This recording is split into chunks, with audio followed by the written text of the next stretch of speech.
Chapter 4 An Evening in Uncle Tom's Cabin. The cabin of Uncle Tom was a small log building close adjoining to "the house," as the negro par excellence designates his master's dwelling. In front it had a neat garden patch where, every summer, strawberries, raspberries, and a variety of fruits and vegetables flourished under careful tending. The whole front of it was covered by a large scarlet bignonia and a native multiflora rose, which, in twisting and interlacing, left scarce a vestige of the rough logs to be seen. Here also in summer various brilliant annuals, such as marigolds, petunias, 4-o'clocks, found an indulgent corner in which to unfold their splendors, and were the delight and pride of Aunt Chloe's heart. Let us enter the dwelling. The evening meal at the house is over, and Aunt Chloe, who presided over its preparations as head cook, has left to inferior officers in the kitchen the business of clearing away and washing dishes, and come out into her own snug territories to get her old man's supper. Therefore, doubt not that it is her you see by the fire, presiding with anxious interest over certain frizzling items in a stew-pan, and anon, with grave consideration, lifting the cover of a bake-kettle, from whence steam forth indubitable intimations of something good. A round, black, shining face is hers, so glossy as to suggest the idea that she might have been washed over with white of eggs, like one of her own tea-rusks. Her whole plump countenance beams with satisfaction and contentment from under her well-starched checked turban, bearing on it, however, if we must confess it, a little of that tinge of self-consciousness which becomes the first cook of the neighborhood, as Aunt Chloe was universally held and acknowledged to be. A cook she certainly was, in the very bone and center of her soul.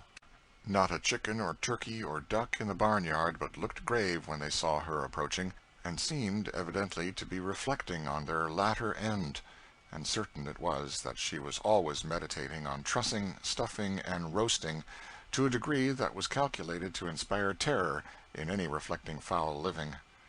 Her corn cake, in all its varieties of hoe cake, dodgers, muffins, and other species too numerous to mention, was a sublime mystery to all less practised compounders, and she would shake her fat sides with honest pride and merriment as she would narrate the fruitless efforts that one and another of her compeers had made to attain to her elevation. The arrival of company at the house, the arranging of dinners and suppers in style, awoke all the energies of her soul, and no sight was more welcome to her than a pile of traveling trunks launched on the veranda, for then she foresaw fresh efforts and fresh triumphs. Just at present, however, Aunt Chloe is looking into the bake-pan, in which congenial operation we shall leave her till we finish our picture of the cottage.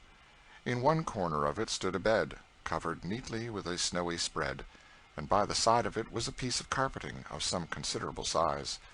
On this piece of carpeting Aunt Chloe took her stand, as being decidedly in the upper walks of life, and it and the bed by which it lay, and the whole corner, in fact, were treated with distinguished consideration, and made, so far as possible, sacred from the marauding inroads and desecrations of little folks.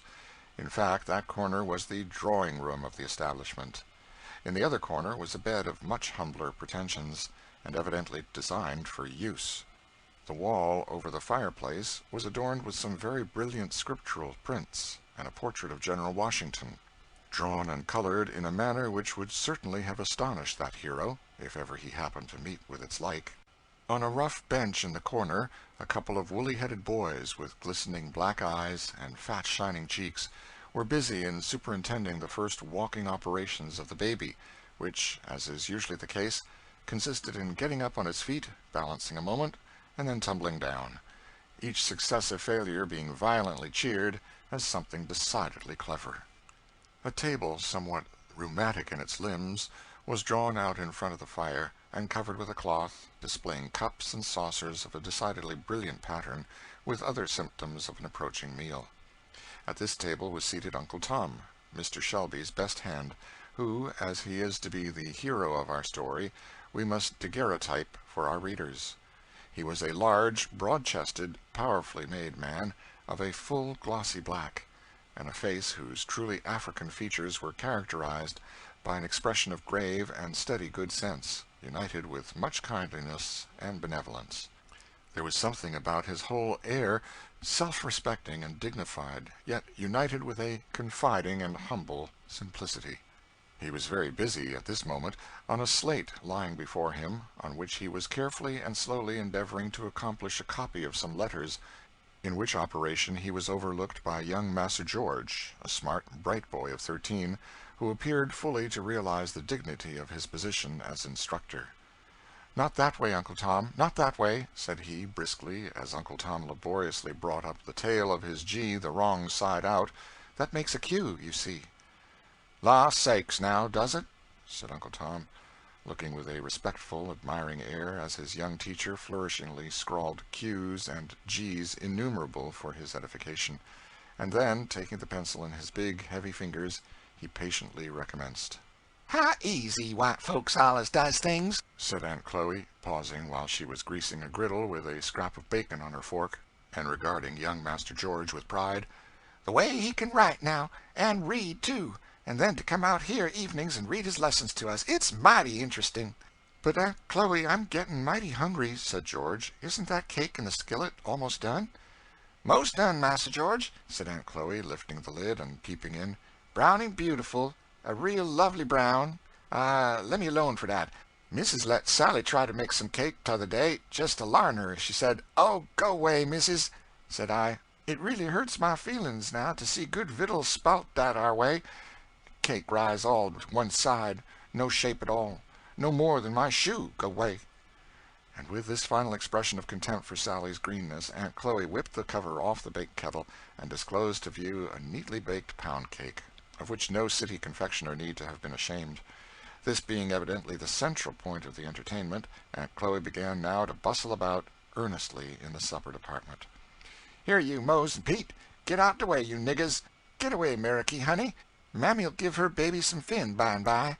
Now, Master George, you just take off them books, and set down now with my old man, and I'll take up the sausages, and have the first griddle full of cakes on your plates in less than no time." "They wanted me to come to dinner in the house," said George, "but I knew what was what too well for that, Aunt Chloe." So you did, honey," said Aunt Chloe, heaping the smoking batter cakes on his plate. "You knowed your old aunty'd keep the best for you." "Oh, let you alone for that. Go away." And with that, Auntie gave George a nudge with her finger, designed to be immensely facetious, and turned again to her griddle with great briskness. "Now for the cake," said Master George, when the activity of the griddle department had somewhat subsided, and with that the youngster flourished a large knife over the article in question.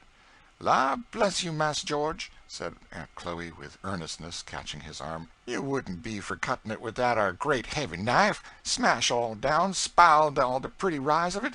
Here, I've got a thin old knife I keeps sharp a purpose. Dar now, see, comes apart light as a feather. Now eat away, you won't get anything to beat that ar."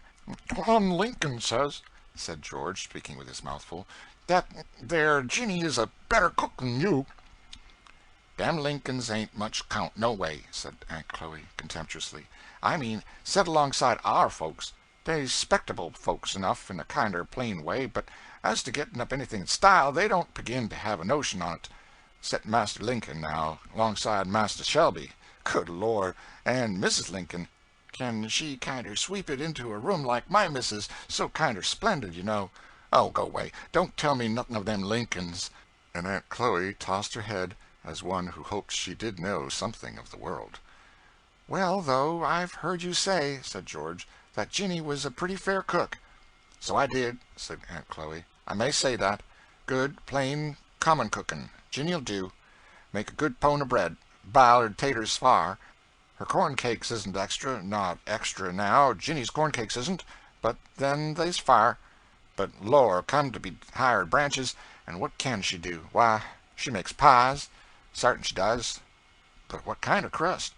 Can she make your real flecky paste, as melts in your mouth and lies all up like a puff? Now, I went over thar when Miss Mary was gwine to be married, and Jinny she just showed me the wedding pies. Jinny and I is good friends, you know. I never said nothing. But go 'long, Master George. Why, I shouldn't sleep a wink for a week if I had a batch of pies like them are. Why, they want no count 'tall." "I suppose Jinny thought they were ever so nice," said George. Thought so, didn't she? Thar she was, showing 'em as innocent. You see, it's just here Jinny don't know. Lord, the family ain't nothing. She can't be 'spected to know. 'Tain't no fault of 'em. Oh, Massa George, you doesn't know half your privileges in your family in bringing up." Here Aunt Chloe sighed and rolled up her eyes with emotion. "I'm sure, Aunt Chloe, I understand. My pie and pudding privileges," said George. "Ask Tom Lincoln if I don't crow over him every time I meet him." Aunt Chloe sat back in her chair and indulged in a hearty guffaw of laughter at this witticism of young Masters, laughing till the tears rolled down her black shining cheeks, and varying the exercise with playfully slapping and poking Massa Georgy, and telling him to go away, and that he was a case, that he was fit to kill her, and that he sartain would kill her one of these days, and between each of these sanguinary predictions going off into a laugh, each longer and stronger than the other, till George really began to think that he was a very dangerously witty fellow, and that it became him to be careful how he talked, as funny as he could. "And so you yelled, Tom, did you? Oh, Lord, what young'uns will be up ter!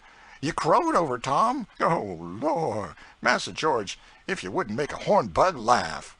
"Yes," said George, "I says to him, 'Tom, you ought to see some of Aunt Chloe's pies. They're the right sort,' says I." "Pity now Tom couldn't," said Aunt Chloe, on whose benevolent heart the idea of Tom's benighted condition seemed to make a strong impression. "You oughter just ask him here to dinner some of these times, Master George," she added. "It would look quite pretty of you. You know, Master George, you oughtn't feel above nobody on count your privileges, 'cause all our privileges is given to us. We ought allus to remember that," said Aunt Chloe, looking quite serious. "Well, I mean to ask Tom here some day next week," said George. "And you do your prettiest, Aunt Chloe, and we'll make him stare. Won't we make him eat so he won't get over it for a fortnight?" "Yes, yes, certain," said Uncle Chloe, delighted. "You'll see, Lord, to think of some of our dinners. You mind dat great chicken pie I made when we guv to dinner to General Knox? I and Missus, we come pretty near quarreling about dat crust. What does get into ladies sometimes, I don't know. But sometimes, when a body has the heaviest kind of 'sponsibility on 'em, as ye may say, and is all kinder serious and taken up, they takes dat time to be hanging round and kinder interfering. Now Missus, she wanted me to do this way, and she wanted me to do dat way, and finally I got kinder sarcy, and says, 'Now, Missus, do just look at them beautiful white hands of yourn, with long fingers and all them sparkly with rings, like my white lilies when the dew's on 'em, and look at my great black stumpin' hands. Now, don't you think that the Lord must have meant me to make the pie crust, and you to stay in the parlor?' Dar, I was just so sarcy, Master George." "And what did Mother say?" said George. "Say? Why, she kinder larfed in her eyes, them great handsome eyes of hern. Oh, and says she, 'Well, Aunt Chloe, I think you are about in the right on't,' says she, and she went off in the parlor. She oughter cracked me over the head for being so sarcy, but thar's whar 'tis. I can't do nothing with ladies in the kitchen." "Well, you made out well with that dinner. I remember everybody said so," said George. "Didn't I? And wa'n't I behind the dining-room door dat berry day? And didn't I see the General pass his plate 3 times for some more dat berry pie? And says he, 'You must have an uncommon cook, Mrs. Shelby.' Lord, I was fit to split myself." "And the General, he knows what cooking is," said Aunt Chloe, drawing herself up with an air. "Berry nice man, the General. He comes of one of the berry fustest families in old Virginny. He knows what's what, now, as well as I do, the General. You see, there's p'ints in all pies, Master George, but 'tain't everybody knows what they is, or as orter be. But the General, he knows. I knew by his marks he made.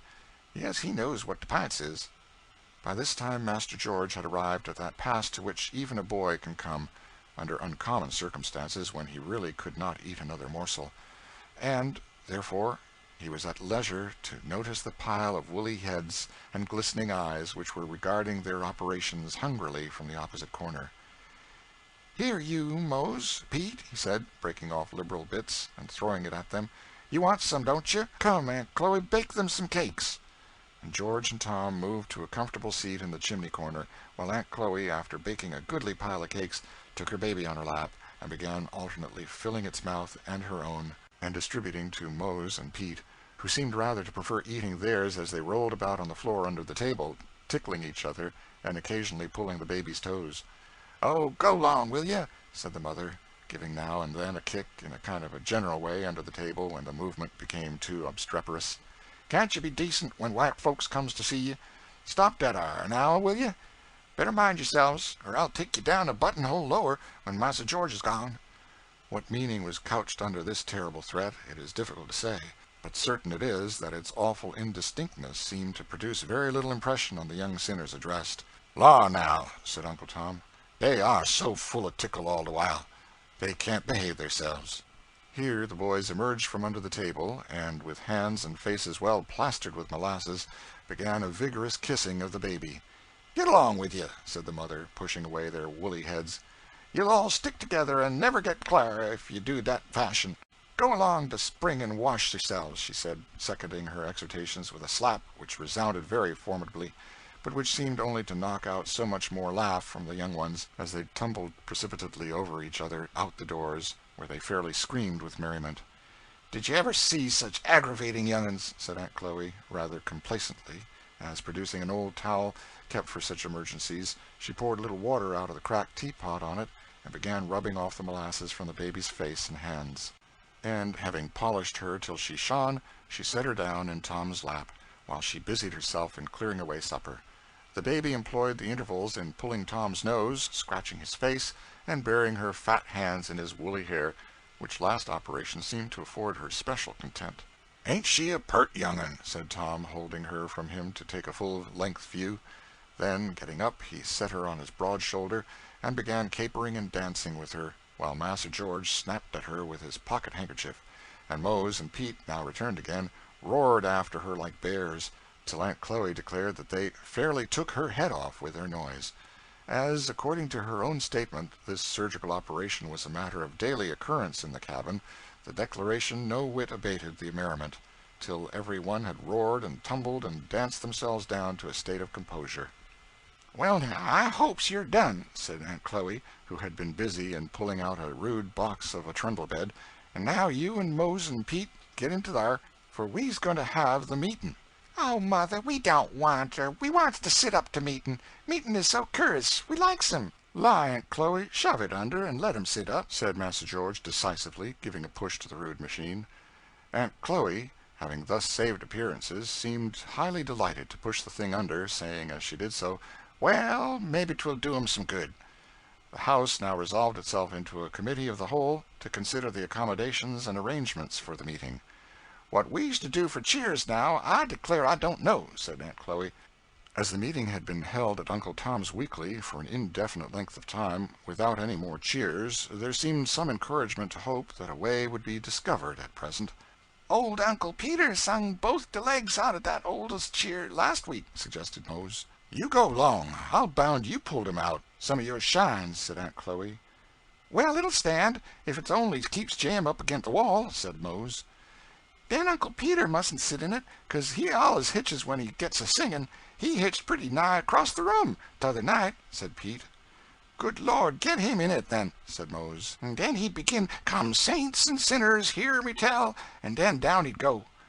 And Mose imitated precisely the nasal tones of the old man tumbling on the floor to illustrate the supposed catastrophe. "Come now, be decent, can't you?" said Aunt Chloe. "Ain't you ashamed?" Master George, however, joined the offender in the laugh, and declared decidedly that Mose was a buster, so the maternal admonition seemed rather to fail of effect.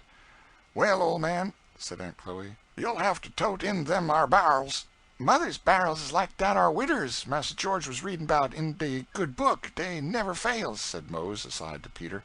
"I'm sure one of them caved in last week," said Pete, "and let 'em all down in the middle o' that singing. That ar was failing, warn't it?" During this aside between Mose and Pete, 2 empty casks had been rolled into the cabin, and being secured from rolling by stones on each side, boards were laid across them, which arrangement, together with the turning down of certain tubs and pails, and the disposing of the rickety chairs, at last completed the preparation. "Master George is such a beautiful reader now, I know he'll stay to read for us," said Aunt Chloe. "'Pears like 'twill be so much more interesting." George very readily consented, for your boy is always ready for anything that makes him of importance. The room was soon filled with a motley assemblage, from the old gray-headed patriarch of 80 to the young girl and lad of 15. A little harmless gossip ensued on various themes, such as where old Aunt Sally got her new red handkerchief, and how Missus was going to give Lizzie that spotted muslin gown when she got her new barrage made up, and how Massa Shelby was thinking of buying a new sorrel colt that was going to prove an addition to the glories of the place. A few of the worshippers belonged to families hard by who had got permission to attend, and who brought in various choice scraps of information about the sayings and doings at the house and on the place, which circulated as freely as the same sort of small change does in higher circles. After a while the singing commenced, to the evident delight of all present. Not even all the disadvantage of nasal intonation could prevent the effect of the naturally fine voices in airs at once wild and spirited. The words were sometimes the well-known and common hymns sung in the churches about, and sometimes of a wilder, more indefinite character, picked up at camp meetings. The chorus of one of them, which ran as follows, was sung with great energy and unction: "Die on the field of battle, die on the field of battle, glory in my soul." Another special favorite had oft repeated the words, "Oh, I'm going to glory, won't you come along with me? Don't you see the angels beckoning and calling me away? Don't you see the golden city and the everlasting day?" There were others which made incessant mention of Jordan's banks and Canaan's fields and the New Jerusalem, for the Negro mind, impassioned and imaginative, always attaches itself to hymns and expressions of a vivid and pictorial nature; and as they sung, some laughed and some cried, and some clapped hands or shook hands rejoicingly with each other, as if they had fairly gained the other side of the river. Various exhortations or relations of experience followed and intermingled with the singing. One old gray-headed woman, long past work, but much revered as a sort of chronicle of the past, rose, and leaning on her staff, said, "Well, children, well, I'm mighty glad to hear y'all and see y'all once more, 'cause I don't know when I'll be gone to glory, but I've done got ready, children. 'Pears like I'd got my little bundle all tied up and my bonnet on, just a-waiting for the stage to come along and take me home. Sometimes in the night I think I hear the wheels a-rattling, and I'm looking out all the time. Now you just be ready, too, for I tell you all, children," she said, striking her staff hard on the floor, "dat ar glory is a mighty thing. It's a mighty thing, children. You don't know nothing about it. It's wonderful." And the old creature sat down, with streaming tears, as wholly overcome, while the whole circle struck up, "O Canaan, bright Canaan, I'm bound for the land of Canaan." Massa George, by request, read the last chapters of Revelation, often interrupted by such exclamations as, "The sakes now! Only hear that! Just think on't! Is all that a-coming sure enough?" George, who was a bright boy and well trained in religious things by his mother, finding himself an object of general admiration, threw in expositions of his own from time to time, with a commendable seriousness and gravity, for which he was admired by the young and blessed by the old, and it was agreed on all hands that a minister couldn't lay it off better than he did. That 'twas really 'mazin'. Uncle Tom was a sort of patriarch in religious matters in the neighborhood, having naturally an organization in which the morale was strongly predominant, together with a greater breadth and cultivation of mind than obtained among his companions. He was looked up to with great respect as a sort of minister among them, and the simple, hearty, sincere style of his exhortations might have edified even better educated persons, but it was in prayer that he especially excelled. Nothing could exceed the touching simplicity, the childlike earnestness of his prayer, enriched with the language of Scripture, which seemed so entirely to have wrought itself into his being as to have become a part of himself, and to drop from his lips unconsciously. In the language of a pious old negro, he "prayed right up," and so much did his prayer always work on the devotional feelings of his audiences that there seemed often a danger that it would be lost altogether in the abundance of the responses which broke out everywhere around him. While this scene was passing in the cabin of the man, one quite otherwise passed in the halls of the master. The trader and Mr. Shelby were seated together in the dining room aforenamed, at a table covered with papers and writing utensils. Mr. Shelby was busy in counting some bundles of bills, which, as they were counted, he pushed over to the trader, who counted them likewise. "All fair," said the trader. "And now for signing these, Mr. Shelby hastily drew the bills of sale toward him, and signed them, like a man that hurries over some disagreeable business, and then pushed them over with the money. Haley produced from a well-worn valise a parchment, which, after looking over it a moment, he handed to Mr. Shelby, who took it with a gesture of suppressed eagerness. "Well, now, the thing's done," said the trader, getting up. "It's done," said Mr. Shelby, in a musing tone, and fetching a long breath, repeated, "It's done." "You don't seem to feel much pleased with it, 'pears to me," said the trader. "Haley," said Mr. Shelby, "I hope you'll remember that you promised on your honor you wouldn't sell Tom without knowing what sort of hands he's going into." "Why, you's just done it, sir," said the trader. "Circumstances, you well know, obliged me," said Shelby, haughtily. "Well, you know, they may oblige me, too," said the trader. "Howsomever, I'll do the very best I can in getting Tom a good berth. As to my treating on him bad, you needn't be a grain feared. If there's anything that I thank the Lord for, it is that I'm never no ways cruel." After the expositions which the trader had previously given of his humane principles, Mr. Shelby did not feel particularly reassured by these declarations, but as they were the best comfort the case admitted of, he allowed the trader to depart in silence, and betook himself to a solitary cigar.